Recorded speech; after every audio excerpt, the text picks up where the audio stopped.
Isang magandang araw sa inyo guys.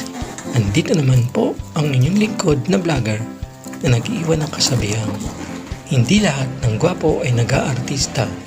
Yung iba, vlogger. Ha? Okay ka. Dinayan pa yung mga superstar na, ha?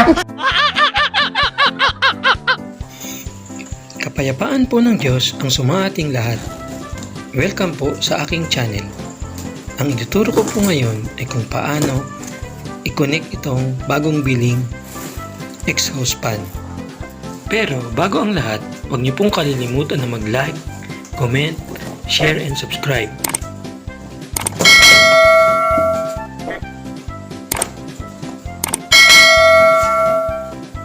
So guys, start na tayo. Ito nga pala yung bagong exhaust fan. Sa akin ng may-ari kasi nung ginawa niya, nung pinanik niya, medyo daw may nag-spark daw kaya pinaan niya sa akin. So eto guys yung kukunik natin. Yung blue at saka tatlo ang kanyang wire. Yellow, green, blue at saka brown.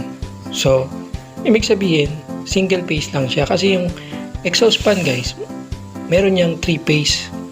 Yung 3-phase na motor, yun ang may reverse at saka may forward, may reverse at saka backward. So, ito guys, ano lang siya, single lang siya, single phase motor. So, tatlo lang yung kanyang wire. Yung 3-phase motor na may reverse, 4 ang wire nun. So, sure tayo na single lang to. So, wow naman! Ice! Ice, guys! So, ngayon guys, kailangan natin tong buksan kasi ang sabi ng may-ari, may nag-spark daw nung kinonnection niya. Kaya, kailangan natin buksan para i-check kung meron ngang nasira sa loob. So guys, chinek ko na, wala naman nasira kaya i-connect ko na lang yung wire. Papakita ko kung paano ang tamang pag-connect. So guys, ang wire niya tatlo. Isang brown, isang blue, at saka isang yellow-green. So guys, yung brown at saka blue, yun ang i-connect mo sa line 1 at saka sa line 2 kahit magkabaliktaran. Tapos, yung yellow-green na wire, yun yung i-connecta mo sa earth ground.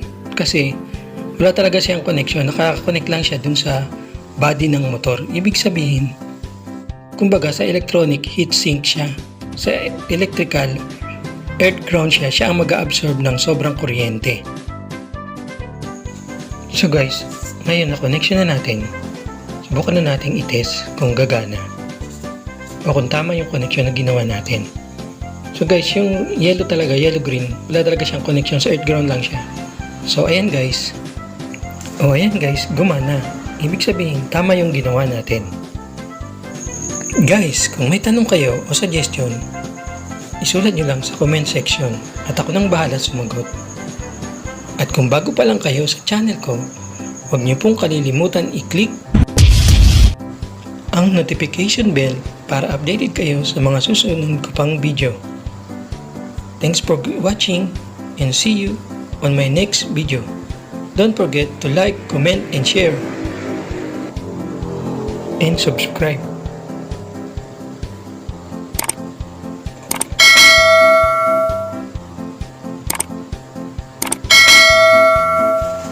Galing, ang galing!